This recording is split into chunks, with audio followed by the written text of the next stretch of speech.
최민석 팀장에게 복수하기. 나는 그 인간이 프린터 토너 회의에서 시너지라는 단어를 입에 올린 순간부터 뭔가 썩어 들어가고 있다는 걸 직감했다. 입사 3일차. 이 낙하산은 내 의자에 앉아 캔커피를 따더니 마치 스티브 잡스의 재림이라도 된 양 운영팀 전체를 상대로 훈계질을 시작했다. 잡스가 짝퉁 롤렉스를 차고 싸구려 향수 냄새와 파산 직전의 악취를 풍긴다면 딱 그런 모습이었겠지만 그는 내가 몇 주 동안 밤새워 그려놓은 공급망 비상대책이 적힌 화이트보드를 손가락으로 가리키며 말했다. 이 티키타카에 대해서는 나중에 오프라인으로 다시 얘기하지. 일단 캐파부터 확보해. 캐파? 웃기지도 않는다. 우리는 지금 만료된 라이선스 때문에 허덕이고 있었다.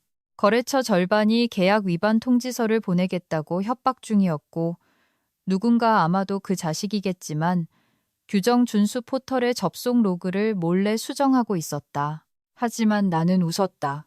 전무님 아들이 마치 건물을 통째로 소유한 것처럼 뒤뚱거리며 들어올 때 일개 대리가 할 수 있는 건 그것뿐이니까 웃고 고개를 끄덕이며 도련님이 임원놀이를 하다가 지겨워져서 링크드인에 있는 성공학 개론이나 읽으러 가길 바라는 것.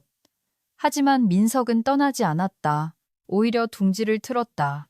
초대받지도 않은 회의에 불쑥 나타나고 업무 분장을 마음대로 다시 쓰고 인턴들을 제멋대로 부려먹더니 심지어 이메일 서명을 최고 운영 비전 책임자라고 바꾸고는 외부 클라이언트에게 메일을 보내기 시작했다. 그리고 잠깐. 지금 점심시간이나 근무 중에 몰래 이 이야기를 듣고 있다면 잠시 시간을 내서 구독과 좋아요 좀 눌러주라. 청취자 중 93%가 유령처럼 그냥 듣고만 간다는데 우리 팀한테 힘 좀 실어달라고. 공짜잖아. 이런 미친 오피스 괴담을 계속 파헤치려면 여러분의 도움이 필요하다. 솔직히 말해서 그게 내가 키보드를 벽에다 던져버리지 않게 해주는 유일한 낙이기도 하고. 아무튼 다시 난장판이 된 회사 이야기로 돌아가자면 나는 평소처럼 납작 엎드려 있었다. 이건 중간 관리직의 불문율이다. 긁어부스럼 만들지 마라. 전략회의에서 입을 열지 마라. 그리고 제발 전무님 아들이 조달 보고서에서 60억 원 470만 달러를 잡비로 잘못 표기했다고 해서 지적하지 마라. 그냥 웃으면서 밤10시에 자판기 프레첼을 씹으며 내 영혼이 증발하는 소리를 들으며 조용히 고쳐놓으면 그만이다. 하지만 최근 사무실 분위기가 심상치 않게 변했다. 전면적인 컴플라이언스, 준법, 감시, 감사, 외부 회계법인 감사, 법무팀 참관, 심지어 상황이 깨끗하지 않으면 금융감독원 조사까지 나올 수 있다는 소문이 돌기 시작했다. 모두가 스트레스를 받아 예민해졌다. 인사팀은 힐링 타운홀 미팅을 열었는데 말이 좋아 힐링이지. 실상은 스트레스 볼이나 나눠주면서 1영억 원칠 500만 달러짜리 넥스트릭스 서스 계약이 정체불명의 버전 관리 문제로 터져버린 사실을 덮으려던 수작이었다. 버전 관리? 웃기고 있네. 누군가 조작한 게 분명했다. 공포 냄새가 진동했다. 바로 그때 민석이 전략 구상 주간이라며 발리에서 휴가를 보내고 갓 돌아왔다. 그는 돌아오자마자 갑자기 사내 규정 준수 포털에 지대한 관심을 보였다. 농담이 아니다. 그 인간이 USB를 들고 내게 걸어오더니 물었다. 지수 대리, 접속 로그 조회할 수 있는 관리자 키 뭐야? 나는 눈을 깜빡이며 그를 쳐다봤다. 팀장님, 그건 제가 공유할 수 있는 게 아닙니다. 그는 마치 김밥 천국에서 카드가 한도 초과로 거절당했다는 소리를 들은 사람처럼 가볍게 웃으며 중얼거렸다. 에이, 왜 그래 지수 대리. 우리 같은 팀이잖아. 네, 누구는 감옥에 가고 누구는 안 가는 그런 팀이죠. 물론 속으로만 말했다. 그는 내 주위를 맴돌기 시작했다. 야근도 잦고 시간도 불규칙하네. 내가 2번이나 일찍 출근했는데 지수대리 사무실 불이 켜져 있더라고. 나는 밀린 업무를 처리 중이었다고 둘러댔다. 무슨 업무? 그는 지난주 목요일까지 파일 서버 위치도 모르던 인간이었다. 하지만 진짜 결정타는 그가 법무팀, 기록관리팀 사람들을 참조 CC에 넣고 이메일을 보내면서 내가 몇 달 전에 지적했던 감사 오류들을 마치 자기가 발견한 것처럼 꾸미기 시작했다는 거다. 심지어 계층별 라이선스 분할에 따른 노출 위험도 높음이라는 내 문구를 토씨 하나 안 틀리고 그대로 썼다. 피가 거꾸로 솟아 머리 위에서 계란 프라이를 해도 될 지경이었다. 그래도 나는 침묵했다. 낙하산 인사는 전에도 봤다. 적어도 다른 낙하산들은 언제 입을 다물고 진짜 실무자들이 뒤처리를 하게 둬야 하는지는 알았다. 하지만 민석은 너무 거만했고 또 불안해 보였다. 마치 무언가가 다가오는 걸 알고 필사적으로 선수를 치려는 사람처럼. 그러던 어느 날 아침 내 서랍 안쪽에 빨간색 서류철 하나가 비스듬히 꽂혀 있는 게 보였다. 두툼하고 급하게 쑤셔 넣은 듯 반쯤 뒤로 밀려있는 파일. 그때 알았다. 아주 더러운 일이 벌어지기 직전이라는 걸. 오전 6시 48분 운영팀 구석진 내 자리에 도착했을 때였다. 커피는 여전히 뜨거웠고 받은 편지함에는 읽지 않은 메일 47개가 나를 비웃고 있었으며 사무실의 유일한 빛은 밤새 켜져 있던 내 모니터의 파르스름한 불빛뿐이었다. 나는 가방을 내려놓고 터미널을 부팅한 뒤 의자에 기대 앉았다. 천장에 환풍기가 갇힌 유령처럼 덜덜거리는 소리를 반쯤 흘려듣고 있었다. 그때 발소리가 들렸다. 빠르고 망설이는 듯한 발소리. 최민석이었다. 그가 이렇게 일찍 올 리가 없었다. 평소엔 점심때가 다 되어서야 선글라스를 낀 채 전날 밤 강남클럽에서 네트워킹이라도 했는지 술 냄새를 풍기며 나타나던 인간이었다. 하지만 그는 거기 있었다. 쓰레기통을 뒤지는 라쿤처럼 쭈뼛거리며 들어왔다.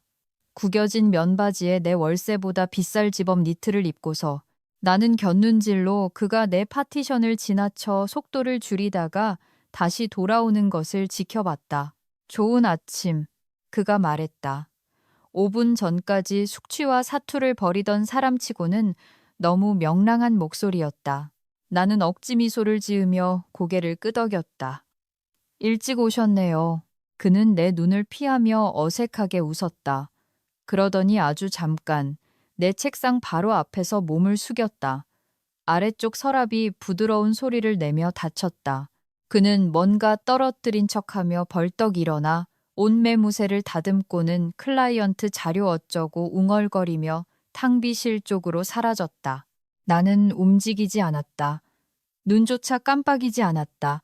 그저 송곳니라도 도단한 것처럼 느껴지는 그 서랍을 노려보았다. 잠겨있지는 않았다. 굳이 잠글 필요를 못 느꼈으니까. 너무 바빴고 잡동사니만 가득했으니까. 하지만 지금 그 서랍은 마치 방사능 폐기물처럼 느껴졌다. 속이 차갑게 가라앉았다. 그 서랍은 며칠 동안 한 번도 연 적이 없었다. 그가 다시 일어설 때 떨리던 손. 그건 긴장이 아니었다. 죄책감이었다. 나는 건드리지 않았다. 아직은 아니었다. 대신 책꽂이 맨 위, 바인더와 시들해진 다육식물 사이에 숨겨둔 먼지 쌓인 웹캠 쪽으로 천천히 몸을 돌렸다.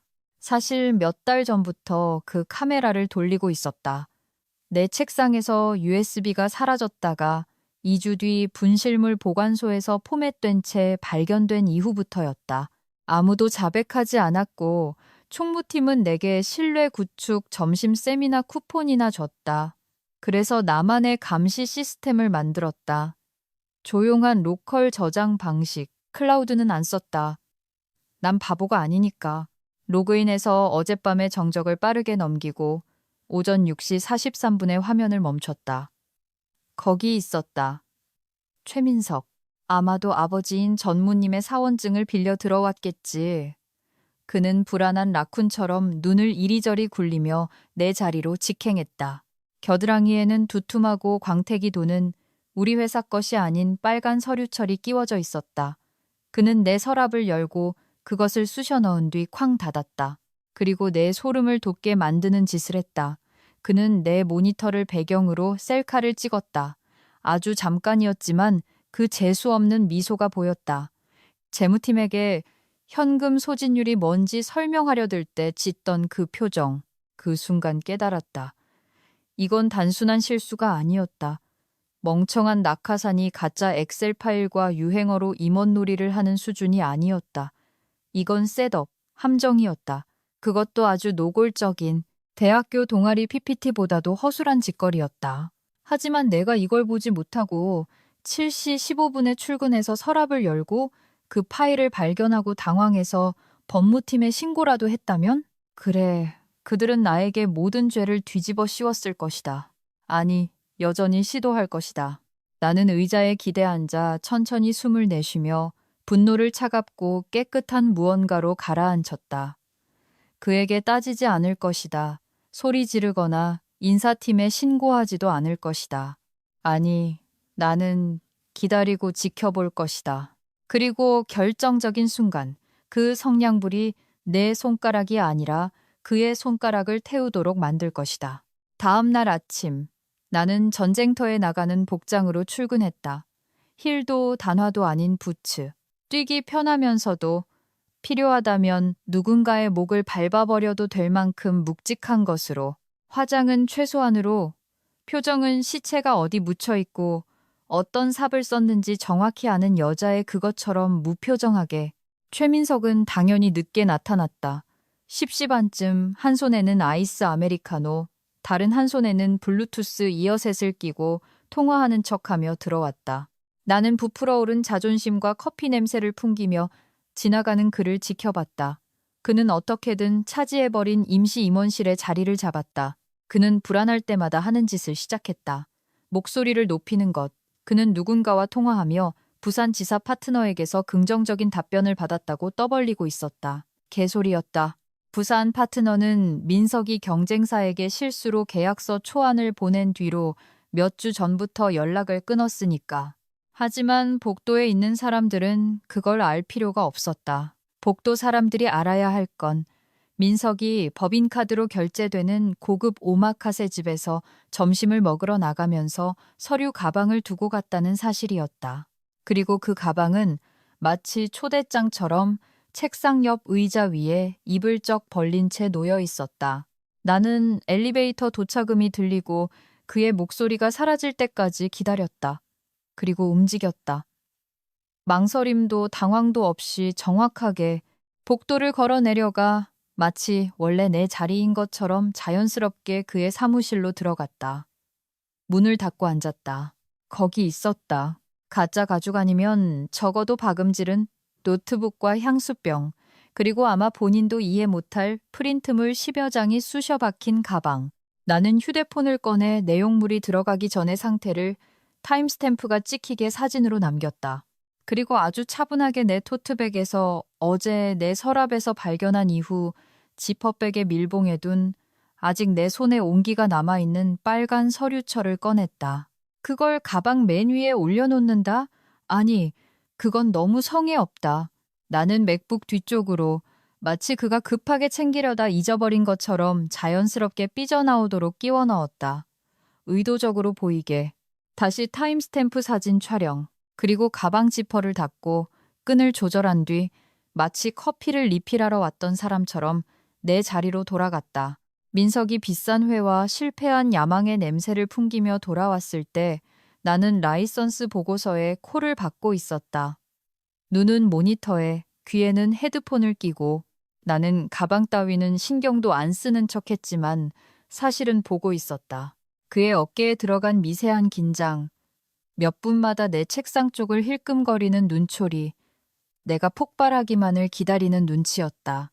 그는 내가 지금쯤 그 파일을 발견하고 기겁하거나 인사팀에 달려가거나 뭔가 이상한 행동을 해서 규정 위반으로 몰릴 꼬투리를 주길 기대했을 것이다. 하지만 나는 아무것도 주지 않았다.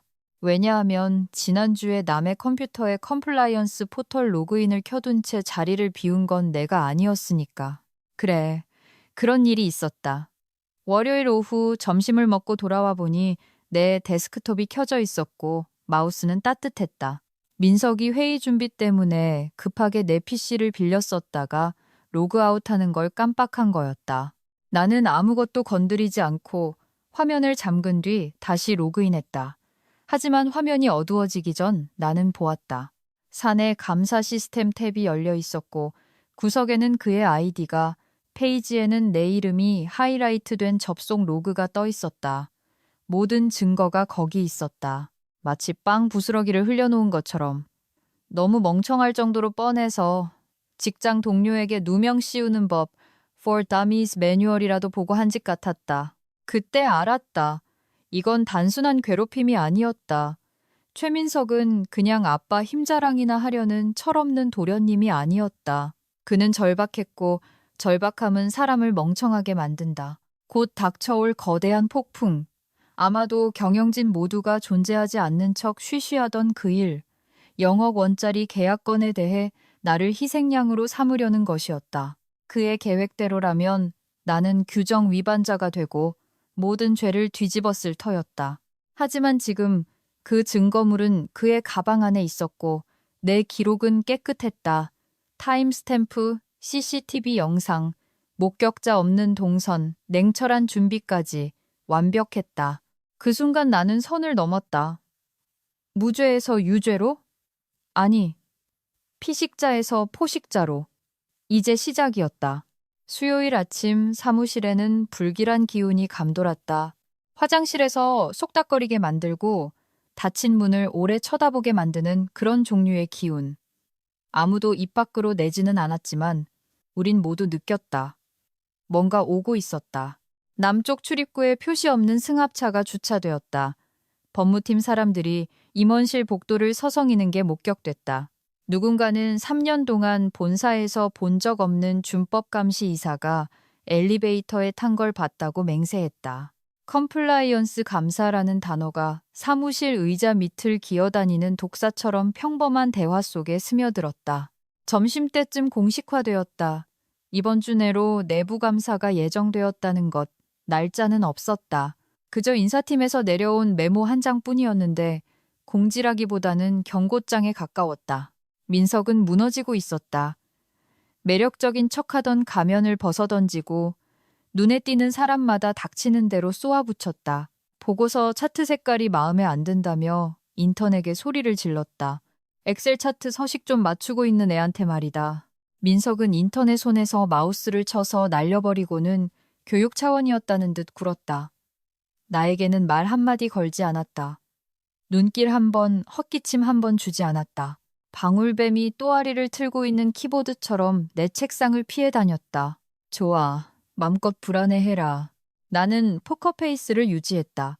회의에서 미소 짓고 평소처럼 커피를 내리고 윗선 부장님의 새 머리 스타일을 칭찬했다 거짓말이었다. 인간 면봉 같았다. 그리고 기다렸다. 오후 3시 반. 최 여사님에게서 메시지가 왔다. 기록실 415호. 자연스럽게.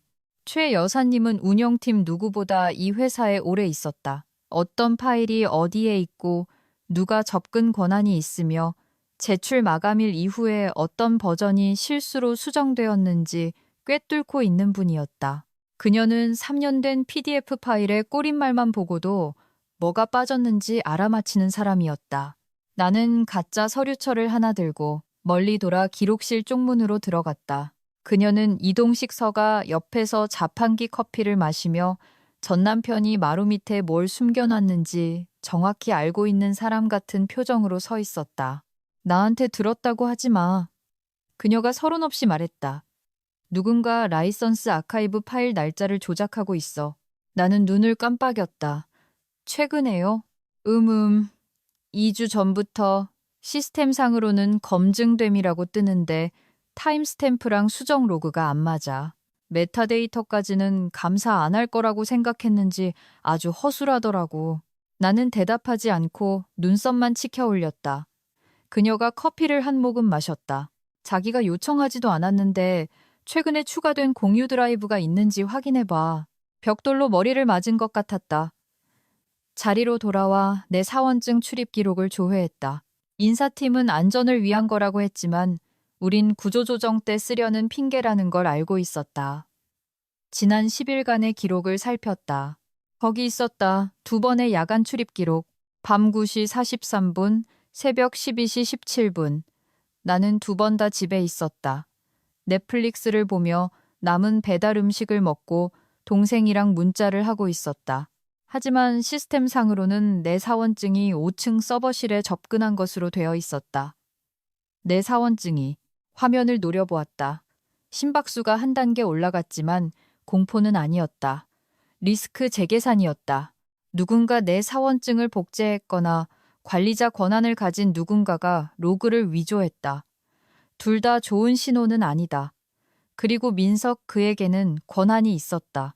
직접적인 건 아니더라도 대리인으로서 그의 아버지에게는 마스터 권한이 있었으니까. 즉, 그는 단순히 당황한 게 아니었다. 벼랑 끝에 몰린 거다. 멍청한 사보타주 수준에서 중범죄 수준의 조작으로 넘어갔다. 그리고 그 멍청이는 이 모든 걸 나한테 뒤집어 씌울 수 있다고 생각했다. 조용히 일만 하는 대리 나부랭이한테 글쎄, 폭풍 전의 고요를 즐기시길. 감사가 들이닥치면 쓸려나가는 건 내가 아니라 당신일 테니까. 목요일 오전 9시 3분. 예고도 캘린더 초대도 없었다. 거짓말을 준비할 시간도 없었다. 그들은 조용히 들어왔다. 감사팀은 항상 그렇다. 정장도 입지 않고 소리도 지르지 않는다. 검은색 폴로티를 입고 강철 같은 표정을 한 5사람이 미사일처럼 로비를 가로질러 들어왔다. 뒤이어 참관인 2명이 따랐다. 아마 법무팀이나 외부 변호사겠지. 그들이 지나간 자리에는 배상책임보험 냄새가 진동했다. 인사팀장이 전층에 대기 명령을 내렸다. 피를 흘리는 게 아니면 움직이지 말라는 뜻이다. 전화벨이 멈췄다. 슬랙 메신저도 죽었다. 틱톡 노래를 흥얼거리는 인턴조차 입을 다물었다. 나는 눈도 깜빡이지 않았다. 올 줄 알았으니까. 계획했으니까. 하지만 심장은 전쟁 북소리처럼 쿵쿵거렸다. 두려움이 아니라 집중력이었다. 조준을 마치고 세상이 날카로워지는 그 순간처럼. 반면 최민석은 탈지유 색깔처럼 창백해졌다. 감사팀이 들어왔을 때 그는 3칸 떨어진 곳에 있었다. 자세를 고치려 애쓰며 허공에 대고 살벌하네라고 농담을 던졌지만 아무도 받아주지 않았다. 그는 카페인이 자기를 구해줄 거라 믿는지 탕비실로 튀었다. 2분 뒤 아무 일도 없었다는 듯 돌아왔지만 이미 늦었다. 조달금 환수 사태 이후로 본 적 없었던 박 부장, 감사팀장이 사무실 중앙으로 걸어와 선언했다. 전 직원, 자리에 대기하세요. 책상 검사 진행합니다. 노트북 수거합니다. 휴대폰은 필요한 경우에만 검사합니다. 화장실 가실 분은 손 드세요. 끝날 때까지 아무도 못 나갑니다. 사무실 전체에서 엉덩이에 힘이 들어가는 소리가 들리는 듯했다. 나는 고개를 끄덕이고 계속 타이핑을 했다. 내 화면에는 3분기 교육시간 더미 엑셀 파일이 떠 있었다. 충분히 지루해 보이는 화면이었다. 한편 모든 결정적인 타임스탬프와 사진이 담긴 내 USB는 내 양말 깊숙한 곳에 숨겨져 있었다. 카디건 입은 여직원의 양말을 뒤지는 사람은 없으니까. 수색이 시작됐다. 조용하고 신속하게. 그들은 2인 1조로 움직였다. 감사관 1명, 참관인 1명, 서랍 위칸, 키보드 아래, 쓰레기통 안. 키보드 밑에 쓰레기를 숨기는 사람이 얼마나 많은지 알면 놀랄 거다. 그들이 내 책상에 오는데 10분도 안 걸렸다. 나는 미소 지었다. 안녕하세요. 필요하신 거 있으시면 말씀하세요. 그들은 고개만 까닥했다. 잡담은 없다. 내 서랍은 깨끗했다. 바탕화면도 정상. 로그인 기록도 지루함 그 자체. 심어놓은 것도 건드린 것도 없었다. 내가 보여주고 싶은 딱 그 모습 그대로였다. 하지만 그중 한 명이 내 맨 아래 서랍을 열고 스테이플러와 먼지 묻은 껌 한 통만 발견했을 때 눈빛이 살짝 흔들리는 걸 봤다. 뭔가 기대했던 눈치였다. 나는 의자에 기대 앉았다. 문제 있나요? 아닙니다. 그녀가 말했다. 협조해 주셔서 감사합니다. 그들이 지나갈 때 감사팀 무리 근처에서 속삭임이 들렸다. 찾았어. 내 귀가 쫑긋섰다. 법무팀과 가까운 말단 관리자가 다른 큐브 근처에서 중얼거렸다. 가방에서 나왔대. 빨간 서류철, 태그된 문서, 메타데이터 조작된 거. 나는 반응하지 않고 B14셀에 의미 없는 숫자를 쳐넣었다. 하지만 속으로는 환호성을 지르고 있었다. 그가 걸려서가 아니라 그 가방에 들어있던 게 바로 그 서류철, 내가 넣은 서류철이었기 때문이었다. 그들은 이름을 말하지 않았지만 그럴 필요도 없었다. 10분 뒤 그들이 건너편에서 민석을 불렀다. 그는 마치 휴대폰 화면을 두드리면 바닥에 탈출구라도 열릴 것처럼 초조하게 액정을 두드리고 있었다. 최민석 팀장님, 박 부장이 불렀다. 그가 고개를 들었다. 네? 같이 가시죠. 그는 천천히 일어서며 억지로 웃음을 흘렸다. 아, 그 리소스 재배치 프로젝트 건인가요? 제가 지금 박 부장은 고개를 저었다. 그냥 오세요. 그는 마치 교수대로 끌려가는 사람처럼 고개를 끄덕이며 유리로 된 회의실로 따라 들어갔다. 문이 닫히고 블라인드가 내려졌다. 자칭 최고 운영 비전 책임자 최민석은 1시간 동안 돌아오지 않았다. 문이 쾅 하고 열렸다. 누군가 발로 찬 것처럼. 민석이 얼굴이 벌개져서 땀을 흘리며 튀어나왔다. 재킷은 반쯤 벗겨졌고 셔츠 깃은 빗자루 보관함에서 씨름이라도 한 듯 구겨져 있었다. 그의 눈동자는 풀린 채 탓할 누군가를 찾아 헤매고 있었다. 그러다 내게 시선이 꽂혔다. 너! 그가 이메일을 쓰던 모든 사람을 얼어붙게 만들 만큼 크게 소리쳤다. 운영팀 전체가 일제히 돌아봤다. 파티션 위로 고개를 내미는 사람도 있었고 복도를 걷다 멈춘 사람도 있었다. 펜 떨어지는 소리가 들릴 정도로 조용했다. 네가 날 함정에 빠뜨렸어. 나는 눈 하나 깜빡이지 않았다. 그는 월스트리트의 어린애처럼 덜덜 떨리는 손가락을 흔들며 내 책상으로 돌진했다. 내가 회에 있는 거 알고 있었잖아. 네가 그 서류철 심어놨지. 너 접근 권한 있었잖아. 지난주에 감사 툴에도 접속했었고. 이거 사보타주야. 내가 여기 온 뒤로 계속 날 자르려고 수작 부렸잖아. 나는 조용히 이어폰을 빼고 의자를 돌려 그를 마주봤다. 박 부장과 인사팀 직원 2명이 보안 요원처럼 그 뒤를 돌아오고 있었다. 민석은 눈치채지 못했다. 그는 완전히 이성을 잃고 있었다. 네가 똑똑한 줄 알지? 그가 침을 튀기며 말했다. 여기 좀 오래 있었다고 네가 뭐라도 되는 줄 알아? 아빠가 널 구해줄 것 같아? 잘 들어 이지수. 나한테 권한이 있어. 넌 끝이야. 아주 박살을 내주겠어. 나는 여전히 아무 말도 하지 않았다. 심장은 일정하게 뛰었고 표정은 무심했다. 나는 그가 사용했던 서랍이 아닌 오른쪽 위 서랍으로 손을 뻗었다. 오늘 아침에 넣어둔 밀봉된 황색 봉투를 조용히 꺼냈다. 봉인실은 뜯기지 않았고 오늘 날짜와 함께 플랜 B라고 적힌 포스트잇이 붙어 있었다. 천천히 일어나 박 부장에게 건넸다. 증거입니다. 내가 말했다. 기록용으로요. 그녀는 눈썹을 치켜 올리며 봉투를 받아 인사팀 직원에게 넘겼다. 직원은 마치 폭발물이라도 다루듯 조심스럽게 봉투를 열었다. 안에는 인화된 사진 2장이 들어있었다. 하나는 민석의 가방과 내용물이 선명하게 찍힌 사진, 노트북, 향수, 서류들. 2번째 사진, 같은 각도, 같은 조명, 같은 가방. 하지만 이번엔 맥북 뒤에 빨간 서류철이 꽂혀 있었다. 둘 다 타임스탬프가 찍혀 있었고 둘 다 내 폰으로 찍은 것이었다. 인사팀 직원은 아무 말도 하지 않았다. 그저 박 부장에게 보여줬을 뿐이다. 박 부장은 이미 이 영화를 봤는데 속편이 나와서 짜증난다는 표정으로 코웃음을 쳤다. 민석이 뒷걸음질 쳤다.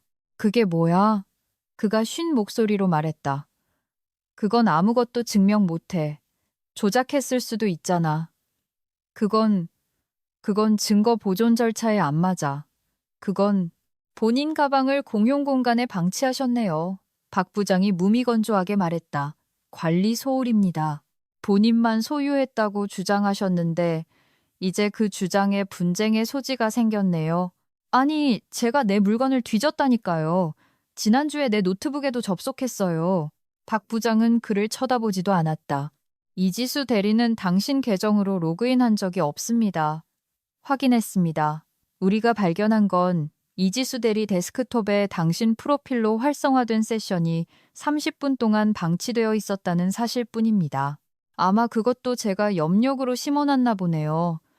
내가 나지막이 중얼거렸다. 여전히 아주 차분하게. 민석은 주위를 둘러보았다. 아무도 자신의 연기를 믿지 않는다는 걸 깨닫는 순간이었다. 그의 눈을 피하기 바빴던 사무실 사람들이 이제는 마치 대낮에 나타난 병든 라쿤을 보듯 그를 쳐다보고 있었다. 구석에 몰려 발버둥치는 명백히 문제 있는 짐승을 보듯이 아버지를 부르겠어요. 그가 날카롭게 말했다. 체포된 건 아닙니다. 박 부장이 말했다. 하지만 조사가 끝날 때까지 직무 정지입니다. 법무팀에서 곧 연락할 겁니다. 이건 불법이야. 제가 날 모함하는 거라고. 몇 주 전부터 계획한 거야. 날 노리고 있었다고. 드디어 내가 입을 열었다. 딱 한마디였다. 최 팀장님. 제가 계획한 건 팀장님의 무능함 속에서 내 퇴직금을 잃지 않고 살아남는 방법뿐이었습니다. 두 칸 옆에서 누군가 콧방귀를 뀌는 소리가 들렸다. 개발팀의 박 대리였나? 상관없었다. 댐에 금이 갔다. 민석의 얼굴이 분노와 공포 사이에서 일그러졌다. 하지만 나는 시선을 피하지 않았다. 비웃지도 않았다. 쓴웃음조차 짓지 않았다. 아직 끝나지 않았으니까. 아직은. 오후 5시 17분. 사무실 공기는 마치 죽처럼 끈적했다. 아무도 몇 시간째 자리를 뜨지 않았다. 전화기는 무음, 회의는 취소, 슬랙은 조용했다. 유일한 소리는 눈치 없이 혹은 너무 무서워서 일을 멈추지 못한 재무팀 직원들의 타자 소리뿐이었다. 그리고 파장이 일어났다. 로비에서부터 시작되었다. 보안팀이 우리 층 단톡방에 알렸다. 그분이 오셨다. 그분은 단 한 사람이었다. 이 회장. 이 거대하고 위태로운 제국의 설립자이자 대부.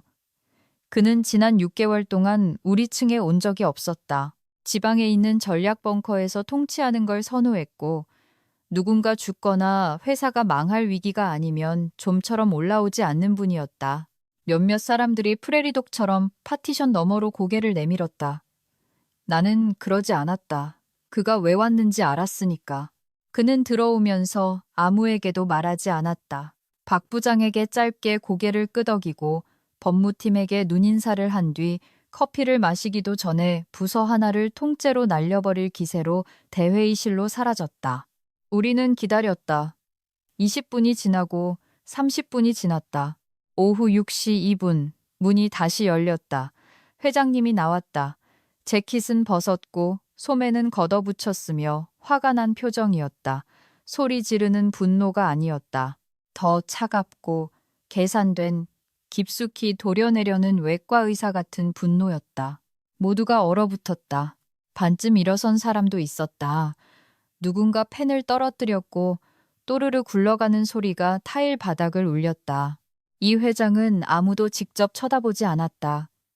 그저 사무실 중앙에 서서 뒷짐을 지고 처형 명령을 내리기 전에 장군처럼 방을 훑어보았다. 그리고 말했다. 컴플라이언스 패킷을 마지막으로 본 사람이 누구지? 단순하고 조용한 질문이었지만 폭탄처럼 떨어졌다. 아무도 말하지 않았다. 박 부장도 법무팀도 인사팀도 심지어 감사팀에게 다시 잘 보이려 애쓰다 실패하고 구석에 찌그러져 있던 민석조차도 침묵. 나는 심장이 2번, 3번 뛰는 걸 기다렸다. 그리고 일어섰다. 가져왔었습니다. 내가 또렷하게 말했다. 턱으로 민석을 가리키며. 그리고 반납했습니다. 그게 다였다. 더 이상의 말도 드라마틱한 제스처도 없었다. 하지만 그 말은 채찍처럼 공기를 갈랐다. 이 회장이 나를 똑바로 쳐다봤다. 그의 눈은 화나 있지 않았다. 외과 의사의 눈이었다. 뼈를 가르고 썩은 부위를 찾아내는 눈. 그는 한번 고개를 끄덕이더니 다시 박 부장에게 돌아섰다. 디지털 보관 기록, 출입 로그, 메타데이터 전체 비교 분석해. 오늘 밤 안으로. 증언이랑 디지털 기록에 차이점이 있으면 바로 보고해. 알겠습니다, 회장님. 그는 법무팀을 보았다. 저 서류 처리 어떻게 기록실을 빠져나갔는지, 그리고 메타데이터가 변경되기 전후로 편집 권한을 가진 자가 누구였는지 명단 뽑아. 그들도 고개를 끄덕였다.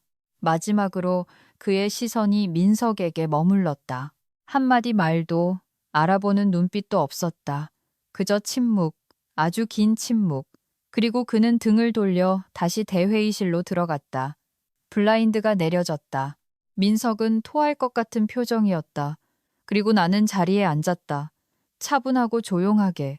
하지만 바닥 아래 흐르는 고압 전류처럼 방 안의 긴장감은 웅웅거리고 있었다. 모두가 알았다. 판이 바뀌었다는 것을. 공기는 더 이상 두려움으로 가득 차 있지 않았다. 필연성으로 가득 차 있었다. 오후 6시 49분 그 일이 일어났다. 사이렌도 고함도 없었다. 그저 보안 요원 2명이 묵직한 발걸음으로 들어오고 그 뒤로 허리춤에 배지를 찬 남자가 아주 차분하게 따라 들어왔다. 두리번거리지도 길을 묻지도 않았다. 누구를 잡으러 왔는지 정확히 알고 있었다. 이 회장은 회의실에서 나오지 않았다. 나올 필요가 없었다. 그는 조용하고 직접적인 전화 한 통을 걸었고 이제 최민석의 아주 비싸고 아주 망해버린 서류 가방을 중심으로 톱니바퀴가 멈춰서고 있었다.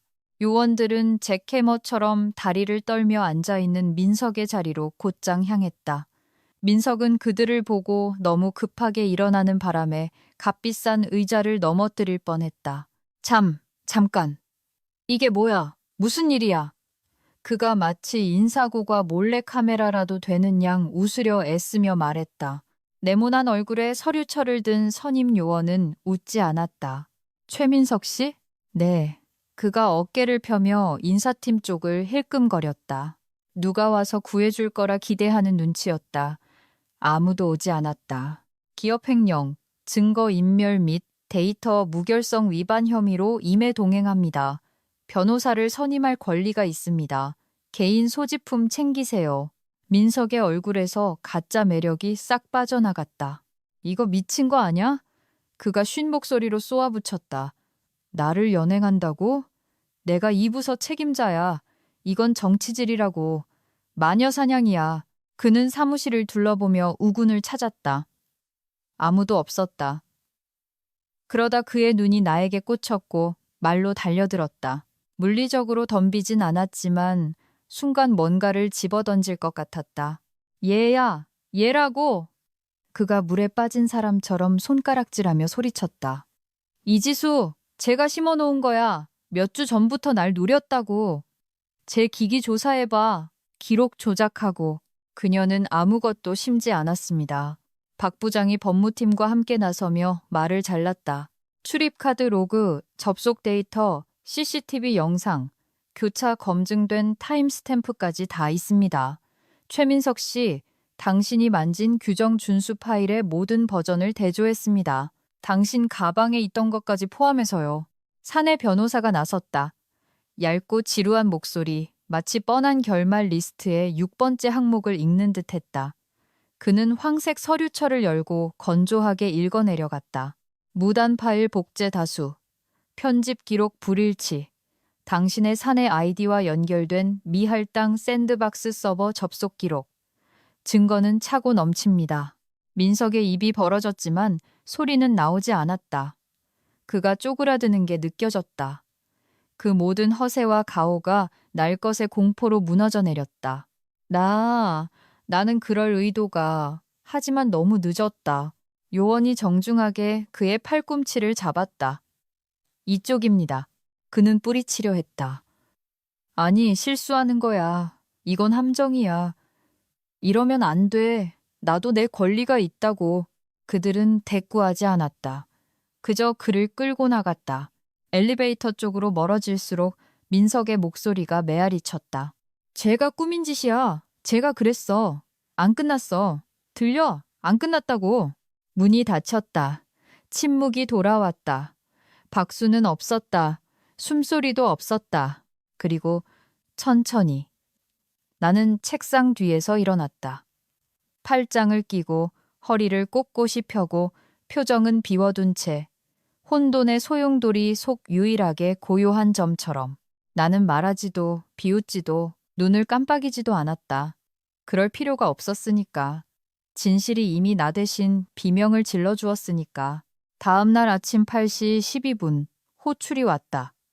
캘린더 초대 없이 내 파티션을 똑똑 두드리는 소리와 인사팀의 눈짓뿐이었다.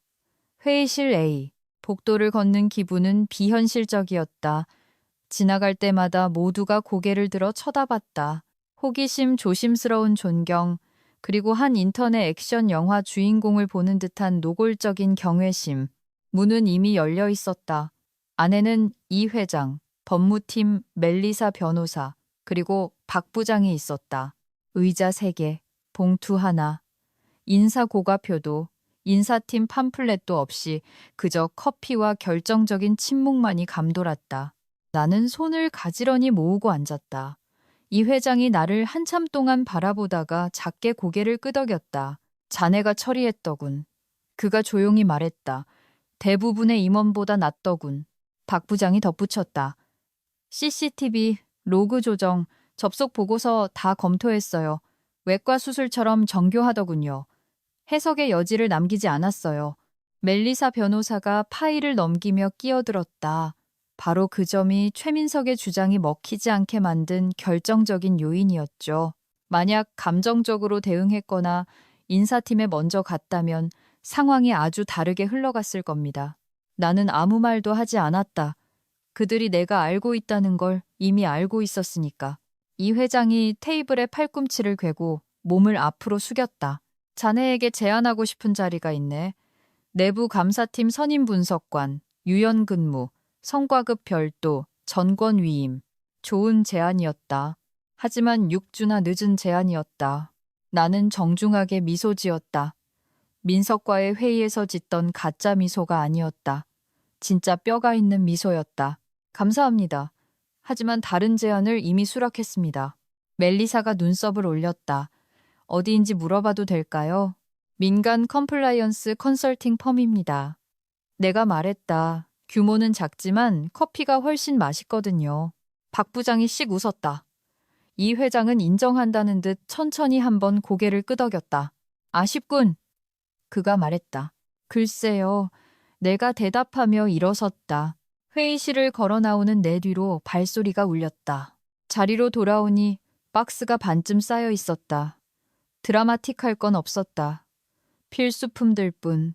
USB 제대로 나오는 펜 2자루, 웰러윈 코스튬을 입은 우리 강아지 사진, 그리고 지난번 승진 누락 때 최 여사님이 준 조그만 인조 화분. 말이 나온 김에 최 여사님이 10분 뒤 커피 2잔과 특유의 묘한 미소를 지으며 나타났다. 설탕 2개에 복수 1스푼. 그녀가 컵을 건네며 말했다. 알지. 존경받는 직장인 놀이가 지겨워지면 컨설팅이 돈은 더 잘 벌어. 계약 조항 수정하는 솜씨 보니까 아주 예술이던데. 나는 킬킬거렸다. 생각해 볼게요. 그녀는 반쯤 쌓인 박스를 보더니 다시 나를 쳐다봤다. 괜찮아? 네, 내가 말했다. 아주 좋아요. 그녀는 고개를 끄덕이고 내 파티션 모서리를 톡 치더니 말없이 떠났다. 나는 박스에 마지막 물건을 넣었다. 수년간의 조용한 인내로 모서리가 깨진 낡은 사원증. 뚜껑을 닫았다. 송별회도 인사팀의 풍선 꽃다발도 없었다. 그저 머리 위에서 덜덜거리는 고장 난 환풍기 소리와 이 건물이 여기서 일어난 일을 절대 잊지 못할 거라는 확신뿐. 조용한 사람들은 기억한다. 그리고 이제 그들도 기억할 것이다. 나는 허리를 펴고 가벼운 박스를 든 채 걸어 나왔다. 원망도 연설도 없이 오직 진실만을 남기고 엘리베이터에 올라타 문이 스르르 닫히는 순간 나는 생각했다. 내가 그를 파멸시킬 필요는 없었다. 나는 그저 그가 성냥을 쥐고 있게 했을 뿐. 함께해준 오피스 생존자 여러분 고맙습니다. 더 짜릿한 한 방을 원한다면 구독 눌러주세요. 여러분의 전 직장 동료들이 식은땀을 흘리게 만들어 드립니다.